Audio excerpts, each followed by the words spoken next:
Good morning, everybody. Happy Monday. I'm so thrilled to be back here with you today. I hope you had a great weekend. It wasn't too cold. There was no more snow on the ground, at least here, although I am getting reports from a friend in Duluth that it did snow overnight there, and so we feel for our northern friends. And hopefully you can dig your cars out and, drive around okay. Fingers crossed for you. Best of luck. And if your dog happens to love rolling in snow, I say you let her do it. You can wipe her feet later. She needs a bath anyways, right? The snow will help. But anyways, it's Christmas week, right? And Friday is the big day. Santa's coming, Mary and Joseph are on their way to Bethlehem, and the world is humming Christmas carols and full of anticipation. So as you gather with your friends and family and loved ones to get ready to celebrate Christmas as safely as you can, I've got some fun facts for you all about Christmas, which is happening on a Friday. I kind of feel like maybe it should happen on Thursday, and then you get like the bonus day and the weekend. But 4-day weekend if you don't work Christmas Eve. And again, time to spend loved ones with your family. Oh, before we jump into the facts, I feel like I have to, point out the elephant in the room that yes, there are cats on my Christmas sweater today. So I've got, this one kind of like, whoa, Christmas presents, and this one's like, get this hat off of me.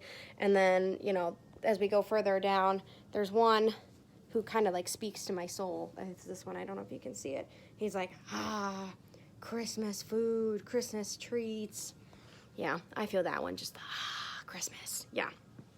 All right, but here we go with our fun facts. I'm sitting in front of our Christmas tree. I'm sitting on the ground in front of the Christmas tree and some presents and that sort of thing. So it makes our Christmas tree look very tall. It is, in fact, 7 feet tall, and the angel on top, puts it right at the ceiling height here in my parents' living room. And I have noticed that not all of our lights are twinkling. Don't tell Mom. I'll see if I can take care of it later. Okay, here we go. Fact number 1, all about Christmas. Jingle Bells was the first song ever played in space. The crew of Gemini 6A, the crew of that space flight, played it on December 16th in 1965. And the song itself was written in 1857 by James Lord, I'm going to say his name, Pierpont, and it was originally called Sleigh Ride, I think. I don't remember. But 2 astronauts, Tom Stafford and Wally Schirra, played the tune themselves with the harmonica and sleigh bells. And they didn't tell anybody that they were going to do this, right? They practiced a few times before the flight took off, and then, told them that they were going to be hearing something over the intercom, and all of a sudden, it's a lone harmonica and some sleigh bells in the background as they practiced and played that song, making it the first song ever played in space. 1965. That's pretty clever. It's also in the Guinness Book of World Records as the first song ever played in space, that we know of anyways. So, fact number 2, the Statue of Liberty was a Christmas present from France and is considered the largest Christmas present in the world.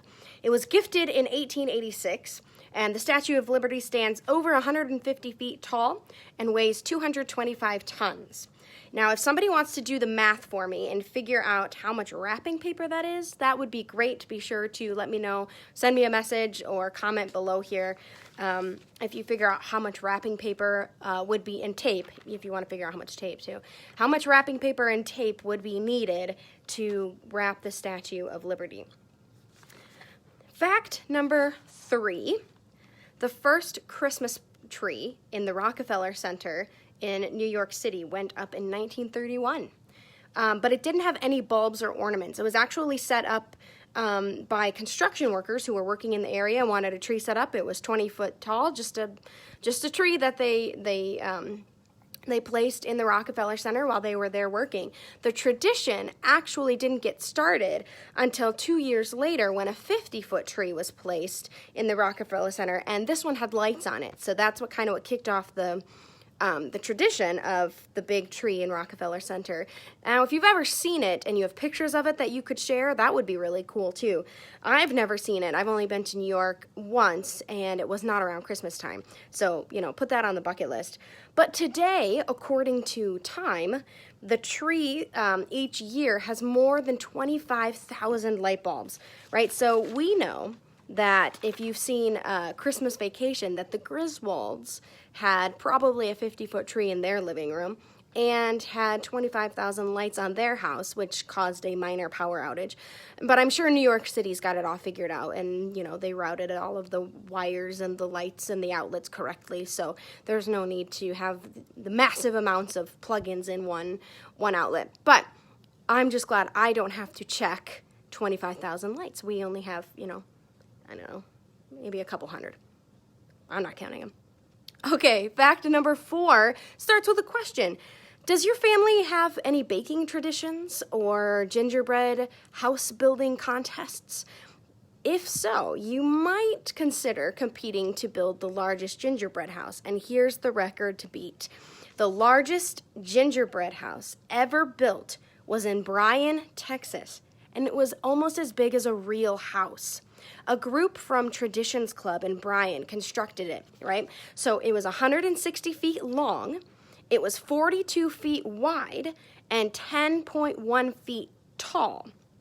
It was built on a wood base, and so here you go. This is what you'll need to know to build it. To build this life-sized house, it took 1,800 pounds of butter, 7,200 eggs, 3,000 pounds of sugar, 7,200 pounds of flour, and over 22,000 pieces of candy to decorate it. That is a lot of baking goods, and I looked up a picture of it, and it's pretty incredible. So if you get a chance to Google it, you'll have to look. It's the largest gingerbread house built in Bryan, Texas, Bryan, Texas. So if you get a chance to look at that, do that. All right, the final fact for you today for your Christmas week is a reminder that Christmas isn't just about presents and gingerbread contests. It's about celebrating traditions, time with your family, and our yearly reminder that Jesus has come to earth to make us new and teach us how to live and love in his image and his way. This year's holiday may look different for us. We're in the middle of a pandemic still, and we don't always get to spend the time we want to with our friends and family as we try to keep each other safe and healthy. But it's still a reminder that even though we can't spend time with each other, we can still spread love and share that with each other. And you are, and we are all beloved children of God. And that reminder holds true every day of the year, even when after Christmas when Jesus is already born. So remember to share that message too as you connect with your friends and your family throughout this week and over the holiday weekend. And hopefully you can connect with us a couple times this week. Tonight at 7 o'clock, we have a Big Questions Deep listening group, and that will be our last one until January 4th. We are taking a break next week between Christmas and New Year's, so there won't be any activities between, again, Christmas and New Year's. So the 24th of December, which is this Thursday, until Monday the 4th. Right, so we'll resume everything Monday the 4th. But this week, we still have our Big Questions Deep Listening tonight at 7 o'clock on Zoom, and you can find all of these links under the Events tab on Facebook. Tomorrow morning from 9 to 11 a.m., Dave has his virtual office hours, so stop by and say hi and a happy holiday for Dave. And then we're off. And then on Wednesday, this is kind of exciting. I'm very excited about this. On Wednesday, we will be posting a Christmas video. And it has music and singing and stories and poems that our community members have submitted to share instead of a worship. We're not having worship Wednesday, but instead this Christmas video will be posted as kind of like a Christmas playlist. You can turn it on and watch it if you want, or you can turn it on and have it in the background. I'm really excited. Our students and board members and community members and pastors have come up with some really great stories and music to share. It's going to be really awesome. So if you want to submit, please, I would love to have music and stories from you as well. You can send it to my email at robin@threehouse.org. And if you can get those to me by Tuesday, that's tomorrow, or Wednesday morning, I'm more than happy to add them to the video. But watch for that video on Wednesday and save it so you can listen to it Christmas Eve as well. But my friends, until we see you after the holidays, be safe and be well, and know that you are beloved, and know that you are heard and seen, and you are not alone. So spread that message and enjoy a time that you get to spend with friends and family. Be safe, and we will see you all very soon. Have a great holiday, everybody.